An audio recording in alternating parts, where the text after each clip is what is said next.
नमस्कार welcome to Odisha job informer 2.0 तो आसी जाइए आपण एयरपोर्ट रे आउ एक नियुक्तिर सुजोग।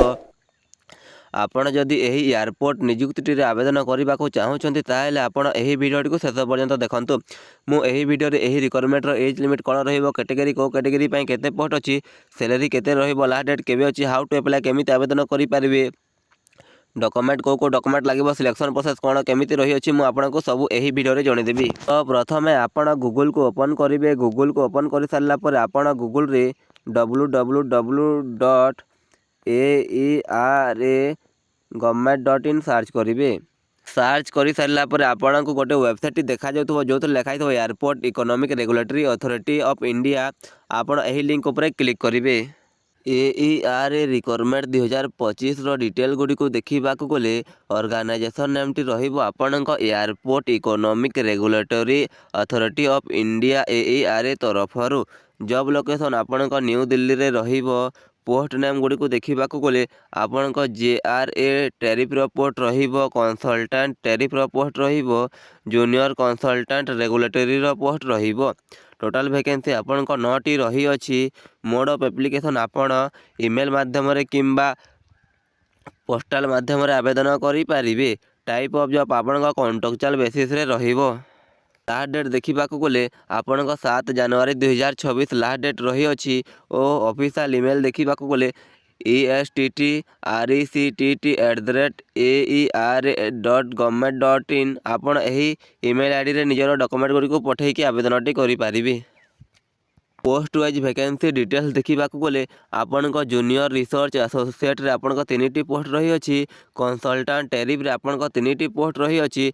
जूनियर कंसल्टेंट रेगुलेटरी रे आपण को 3टी पोस्ट रही अछि। टोटाल आपण को 9टी पोस्ट रही अछि। एलिजिबिलिटी क्राइटेरिया देखा गले आपण को एजुकेशनल क्वालिफिकेशन रे जूनियर रिसर्च एसोसिएट पोस्ट में आपण ग्रेजुएशन टे कंप्लीट करथिबे जे कोनोसी रिकॉग्नाइजेशन बोर्ड किंबा यूनिवर्सिटी रो, ताहा हेले आपण एही पोस्ट में आवेदन करि पारिबे। कंसल्टेंट टेरिफ पोस्ट में आपण MBA किंबा पोस्ट ग्रेजुएशन डिग्री किंबा पोस्ट ग्रेजुएशन डिप्लोमा डिग्री टे कंप्लीट करथिबे, ताहा हेले आपण एही पोस्ट में आवेदन करि पारिबे।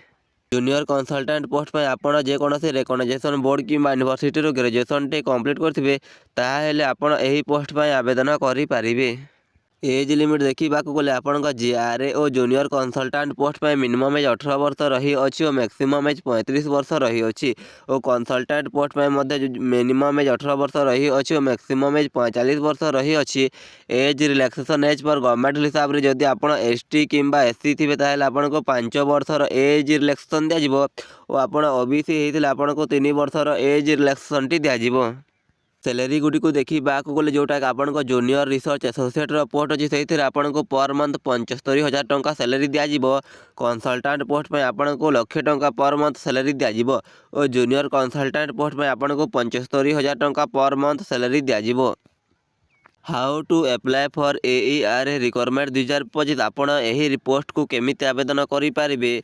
तो एप्लिकेशन मोड आपण ईमेल माध्यम रे आवेदन करि पारिबे, पोस्ट ऑफिस माध्यम रे, पोस्टल माध्यम रे आवेदन करि पारिबे किंबा कोरियर माध्यम रे आवेदनटी करि पारिबे।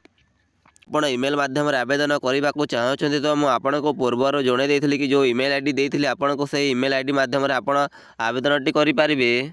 जदि आपण पोस्टल माध्यम रे स्पीड पोस्ट किंबा रजिस्टर माध्यम रे आवेदन करबा को चाहछन्ती ताहेले आपण से एड्रेस टी रहिला आपण को airport Economic Regulatory Authority of India, 3rd floor उड़ान भवन, आपण को पिन नंबर टी रहिला न्यू दिल्ली 110003। आपण एही एड्रेस रे निजर डॉक्यूमेंट गुडी को पठै कि आवेदनटी करि पारिबे। ओ आपण जो कहउतली कि आपण ईमेल माध्यम रे जदि आवेदनटी करबा को चाहछन्ती ताहेले आपण को ईमेल एड्रेस टी रहिला estrectti@aera.government.in। आपण एही ईमेल माध्यम रे निजर डॉक्यूमेंट गुडी को पठै कि आपण आवेदनटी करि पारिबे। ओ आपण को लास्ट डेट रहिछि 7 जनवरी 2024। तो आपण 7 जनवरी 2024 आगरु आवेदनटी करि नेबे।